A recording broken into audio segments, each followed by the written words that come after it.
Bonjour, bienvenue aux archives départementales de l'Isère, un service du conseil départemental. Ici, nous collectons, conservons et permettons la consultation au public de tout le patrimoine écrit du département de l'Isère depuis le Moyen-Âge jusqu'à nos jours. Donc derrière ces murs, vous pouvez imaginer qu'il y a 43 km linéaires de documents d'archives depuis le Moyen-Âge jusqu'à nos jours. Comme le département de l'Isère est très peuplé, qu'il a eu une grande importance historique, notre service des archives départementales fait partie de la vingtaine des plus gros services d'archives départementales en France. En cette année 2024, nous avons choisi de célébrer le chevalier Bayard, puisqu'il est mort en 1524 et donc c'est le 5e centenaire de sa mort. Bayard est né dans la vallée du Grésivaudan, près de Pontcharrat. C'est sans doute l'un des personnages les plus célèbres de l'histoire de France, mais en même temps, c'est un personnage illustre et méconnu. Et ce que nous avons essayé de montrer dans l'exposition, c'est dans quelle proportion il y a le personnage rentré dans la légende de l'histoire de France et le personnage qui s'est illustré dans les guerres d'Italie, qui a été un homme d'armes au service des rois de France. Nous conservons dans nos fonds plusieurs documents, soit directement sur Bayard, soit sur le contexte de la période des guerres d'Italie. Et nous avons utilisé ces documents dans notre exposition en les complétant avec des tableaux, avec d'autres documents d'archives qui proviennent d'autres institutions, qu'il s'agisse d'institutions iséroises ou nationales, comme par exemple la Bibliothèque nationale de France.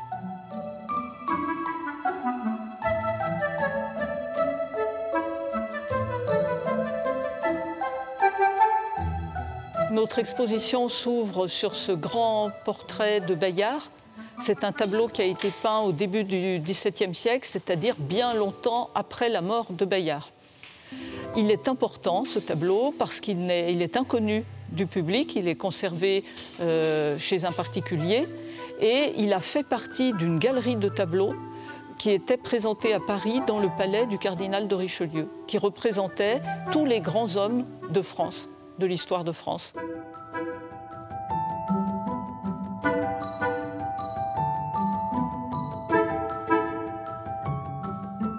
Bayard était donc un soldat qui est sorti du rang à la faveur des guerres d'Italie et il a servi successivement 3 rois de France, Charles VIII, Louis XII et François Ier, sur une période d'une trentaine d'années, puisqu'il est mort en 1524 sur un champ de bataille en Piémont. Et donc il s'est illustré lors de différents combats. Sa valeur a été reconnue et déjà de son vivant, ses biographes ont parlé de lui comme d'une personnalité exceptionnelle. Derrière moi, vous voyez en effet 3 portraits des rois de France, ainsi que le portrait de Bayard, qui est conservé ici à Grenoble et qui est présenté habituellement au musée de l'ancien évêché. Et on peut remarquer en effet que Bayard est représenté d'une façon qui rappelle quand même les portraits des rois de France. Et en particulier, il porte le collier de l'ordre de Saint-Michel, qui est la plus haute distinction royale qu'il a reçue en récompense de ses faits d'armes. Et on retrouve ce collier de l'ordre de Saint-Michel sur les portraits des rois.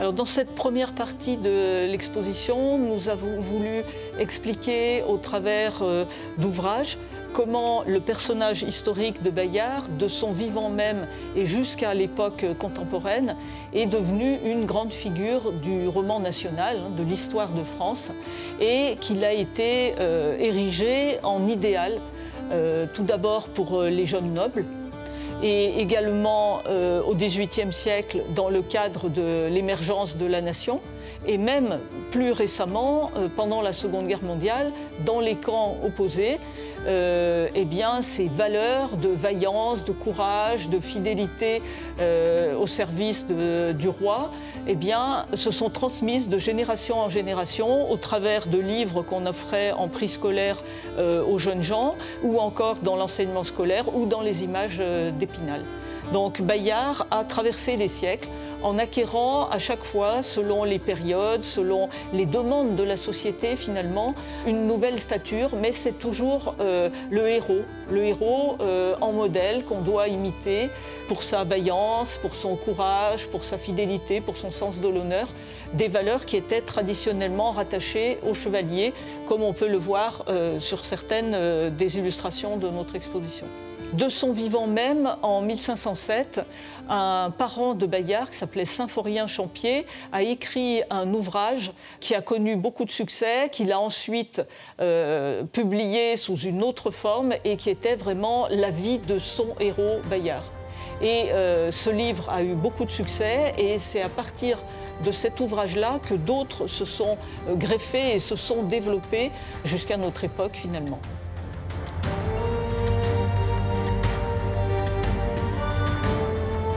La carrière de Bayard est essentiellement une carrière militaire qui s'est déroulée en Italie dans le contexte des guerres d'Italie. Et pour l'expliquer, dans cette exposition, nous avons réalisé une vidéo pour expliquer pourquoi les rois de France sont allés conquérir une partie de l'Italie. Et s'il n'y avait pas eu les guerres d'Italie, nous n'aurions pas eu Bayard. Donc Bayard est issu d'une famille de la petite noblesse dauphinoise et pourtant, au terme de sa carrière, eh bien, il avait gravi les principaux échelons. Il a commencé par être page durant son adolescence à la cour des ducs de Savoie, où il a fait son apprentissage en équitation, en maniement des armes, en vie de cour. Et ensuite, il a été un homme d'armes, d'abord un simple homme d'armes dans une troupe, et petit à petit, on lui a confié des responsabilités supérieures. Et là, vous pourrez voir des documents, dont certains qui viennent de la Bibliothèque nationale de France, qui sont des archives de type comptable, où on recense les militaires. Pourquoi? Parce qu'il faut les payer. Et pour les payer, il faut prendre de l'argent dans le trésor royal, il faut prévoir des dépenses. La guerre, ça a toujours coûté extrêmement cher. Et donc, avec ces documents, on peut suivre la carrière de Bayard. Et à la veille de sa mort, en 1523, il est capitaine d'une grande troupe d'hommes d'armes, qu'il s'agisse de gens de pied et d'archers. Et cela nous montre que grâce à sa vaillance et ses faits d'armes, eh bien, il a acquis une haute position dans l'armée du roi de France.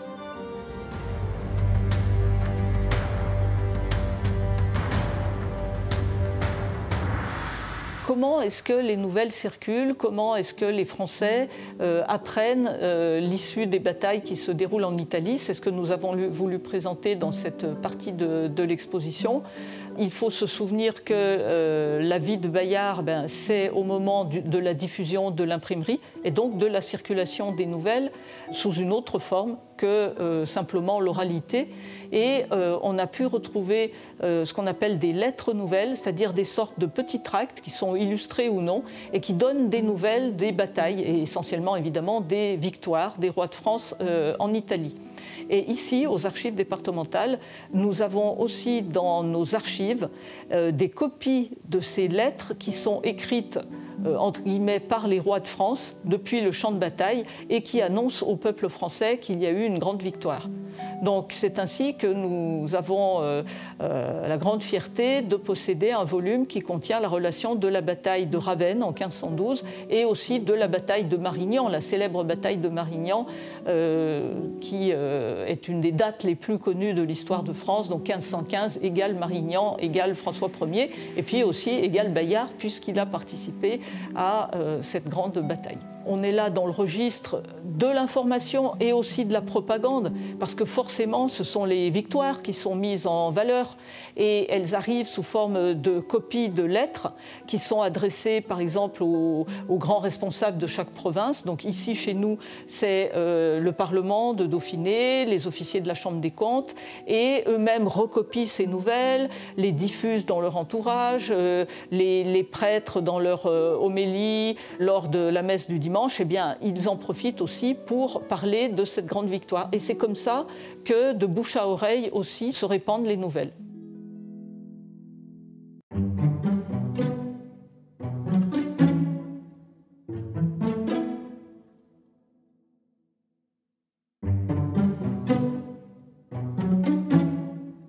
Nous sommes arrivés au terme de cette visite guidée de notre exposition sur Bayard, dont l'entrée est gratuite et dans laquelle vous trouverez aussi un livret d'accompagnement qui est également gratuit.